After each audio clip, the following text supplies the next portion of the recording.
At 95, Clint Eastwood is no longer the untouchable icon audiences once believed they knew. The man who built his legend on silence, control, and emotional restraint has finally allowed a crack to show.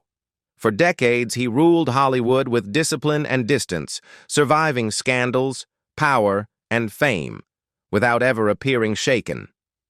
But now, in the quiet of old age, Clint Eastwood has admitted there was one woman who reached a place no one else ever could. This is not a story about stardom. It's a story about what happens when power meets vulnerability, and love becomes something neither person survives intact. The man who never bent. Clint Eastwood was born Clinton Eastwood Jr. in San Francisco, coming of age during the Great Depression as his family drifted across California in search of work and stability. That childhood was defined not by comfort, but by uncertainty. New towns, new schools, and the constant awareness that security could vanish overnight. From an early age, Eastwood learned to observe rather than speak, to adapt rather than protest. Those who later worked with him often noted that his emotional reserve was not an affectation. It was a survival skill learned young. He did not complain. He did not ask for reassurance. He endured. And over time, endurance hardened into identity. When Eastwood finally found steady work in the late 50s as Rowdy Yates on Rawhide, it was not instant stardom but a prolonged apprenticeship. The role demanded long hours, strict discipline, and emotional restraint. Week after week, he learned how to hit marks, deliver lines efficiently, and disappear into professionalism. Fame was secondary. Reliability mattered more. That training shaped the actor he would become, precise, economical, and unwilling to waste motion or emotion.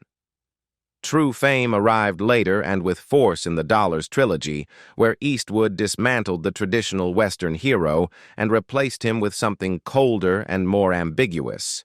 His characters spoke sparingly, moved deliberately, and killed without ceremony.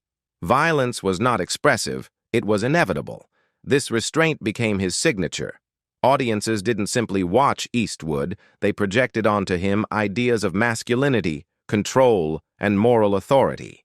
He became a symbol of unshakable resolve, a man who could not be rattled. That image calcified in the 70s with Dirty Harry. The character did not explain himself because explanation suggested doubt, and doubt suggested weakness. Eastwood understood the appeal of that silence. Off-screen, the same principles governed his private life.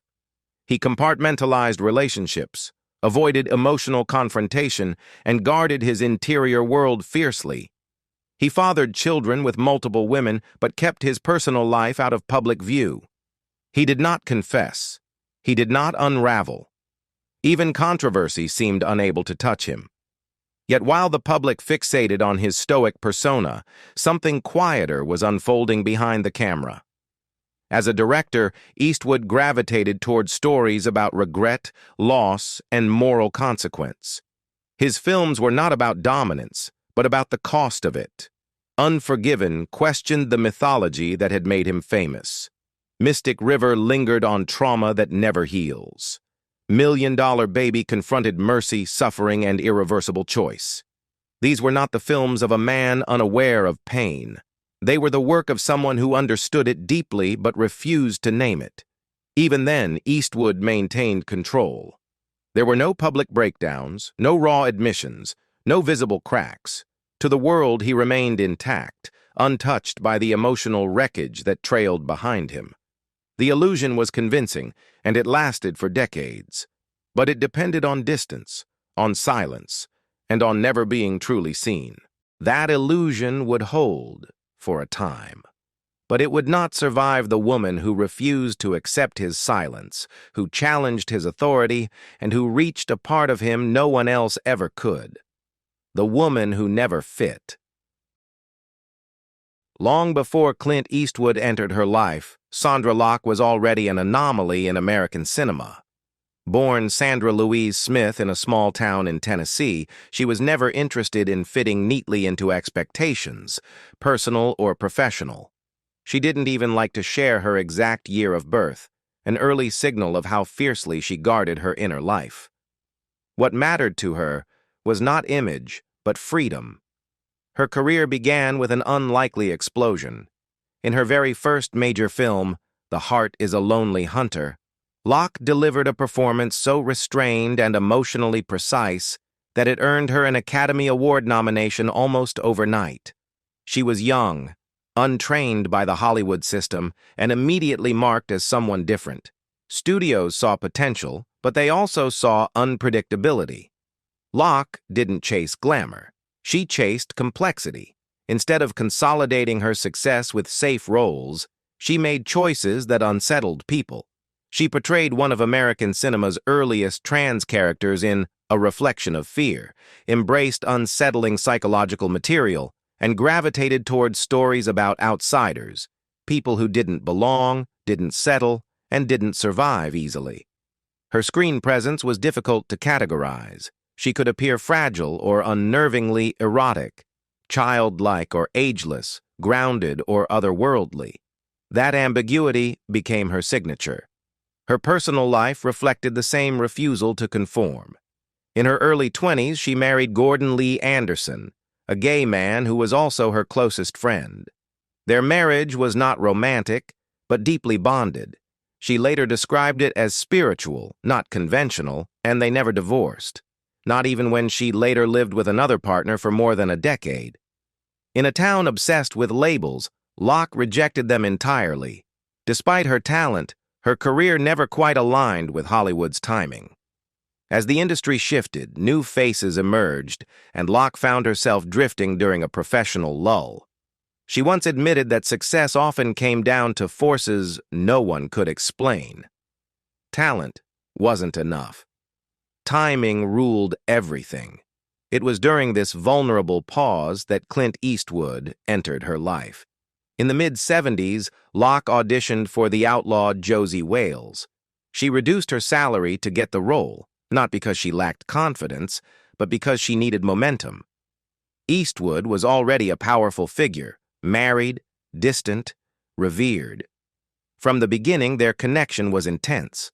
They were drawn to each other immediately, both already emotionally entangled elsewhere, both accustomed to living outside conventional rules. What neither of them could see yet was that this meeting would not simply change their lives. It would slowly dismantle hers and fracture his in ways he would only admit decades later. Love under a shadow. By the late 70s, Clint Eastwood and Sandra Locke were no longer just collaborators. They were living together, working together, and presenting themselves, at least publicly, as a formidable Hollywood pair. To the outside world, the relationship looked almost mythic. The hardened American icon and the enigmatic actress who seemed to soften him. But behind that image, the balance of power was never equal. Locke appeared in several of Eastwood's films during this period, including The Gauntlet, Every Which Way But Loose, Bronco Billy, and Sudden Impact. Each role tied her more closely to his professional orbit. Studios began to see her not as an independent talent, but as an extension of him. Whispers of favoritism followed her from set to set. Whether fair or not, the label stuck, and it narrowed her opportunities instead of expanding them.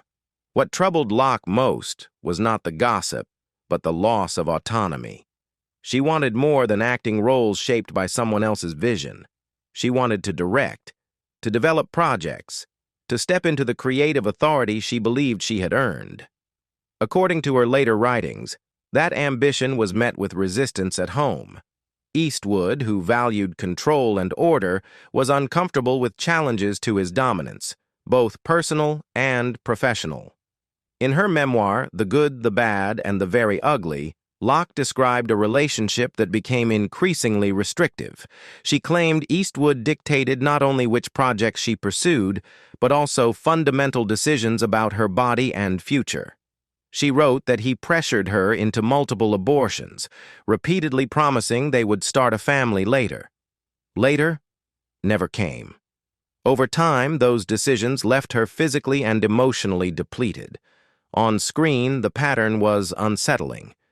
Many of the characters Locke played opposite Eastwood endured violence, humiliation, or sexual threat before being saved.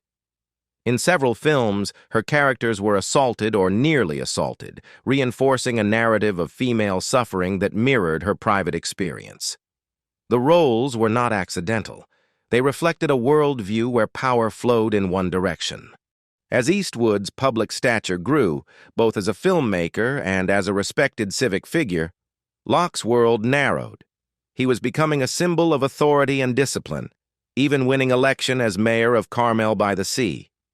She, meanwhile, was increasingly isolated, her identity consumed by a relationship that defined her in the industry's eyes.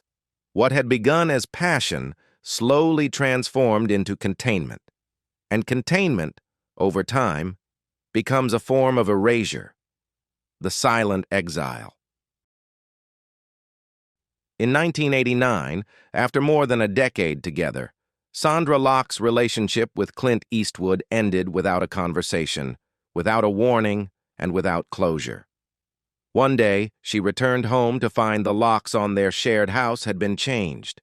Her belongings were no longer inside. They had been boxed up and placed in storage. 13 years of shared life were erased in an afternoon. For Locke, the shock was not just emotional, it was existential. She had built her professional world around a partnership she believed was permanent. Now she was suddenly locked out of both her home and her future. Furious and devastated, she filed a palimony lawsuit, claiming Eastwood had promised long-term financial support and continued career assistance in exchange for years of unpaid labor, personal sacrifice, and professional dependence. Eastwood, by contrast, had everything to lose publicly and nothing to gain by a courtroom spectacle. He moved quickly to contain the damage. Rather than allowing the case to unfold in open court, a settlement was reached. As part of that arrangement, Warner Brothers announced a 3-year development deal for Locke. On paper, it looked like a second chance. She would direct, produce, and develop her own projects under a major studio banner. But the deal was an illusion. Locke soon discovered that every project she pitched was quietly rejected. Meetings were postponed, calls went unanswered, scripts went unread. No internal projects were assigned, no momentum ever materialized. For years, she blamed herself, assuming she had lost her edge or her credibility. Only later did the truth emerge. The development deal had been secretly funded by Clint Eastwood himself. He had paid Warner Brothers to keep Locke under contract without producing anything. It was a solution that left no fingerprints, no headlines, and no accusations, only silence. She was technically employed, but effectively erased. Hollywood didn't blacklist her loudly, it simply stopped answering. By the mid-90s, Locke understood what had been done to her. She filed another lawsuit, this time accusing Eastwood and Warner Brothers of fraud and deliberate interference with her career. The case exposed uncomfortable realities about how power operates in Hollywood, not through public punishment, but through quiet coordination. Once again, the matter was settled out of court for an undisclosed sum. No admissions were made, no accountability followed, and no doors reopened. By then, it was too late. Locke had become radioactive. Studios saw her not as a filmmaker, but as a risk. She had challenged one of the most powerful men in the industry, and survived, but only barely. What followed was not redemption, but disappearance. What remains when the light goes out? After the lawsuits ended, Sondra Locke did not disappear overnight. She lingered at the edges of the industry, directing a handful of small, low-budget films and trying, quietly, to reclaim a sense of authorship. But the machinery that once elevated her never returned. The offers stopped. The phone stopped ringing. Hollywood had moved on, and it did so without explanation. She remained legally married to Gordon Lee Anderson, the gay best friend she had wed decades earlier in a relationship that defied easy definition. They stayed bound not by convention, but by loyalty. In later years, Locke rarely spoke publicly about Eastwood. When she did, her words were measured, stripped of bitterness. "I had a life before Clint," she once said, "and I intend to have one after." It sounded less like defiance than survival. When Locke died from cancer in 2018, the news took weeks to surface. There was no industry-wide reckoning, no retrospective celebration. Some obituaries reduced her entire life to a footnote in someone else's story. One major publication referred to her primarily as Eastwood's embittered ex. The Oscar nomination, the boundary-pushing roles, the films she directed, the risks she took, all of it faded behind a familiar name that was not her own. Clint Eastwood, meanwhile, continued to be honored. Awards accumulated.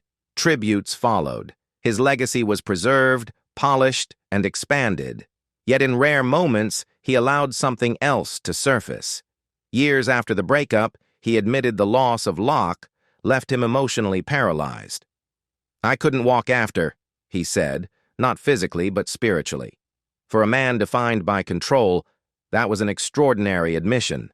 In his later years, Eastwood reflected not on the lawsuits or the scandals, but on something smaller and more devastating.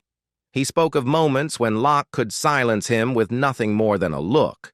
No one else ever had that power, not fame, not critics, not failure. She was the only one who could do that to him. And perhaps that is the final truth behind the legend.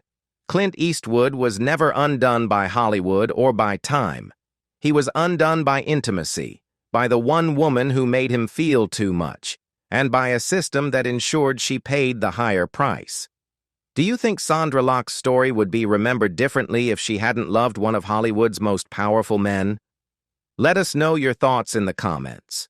If you want more stories History Tried to Silence, hit like, subscribe, and turn on notifications.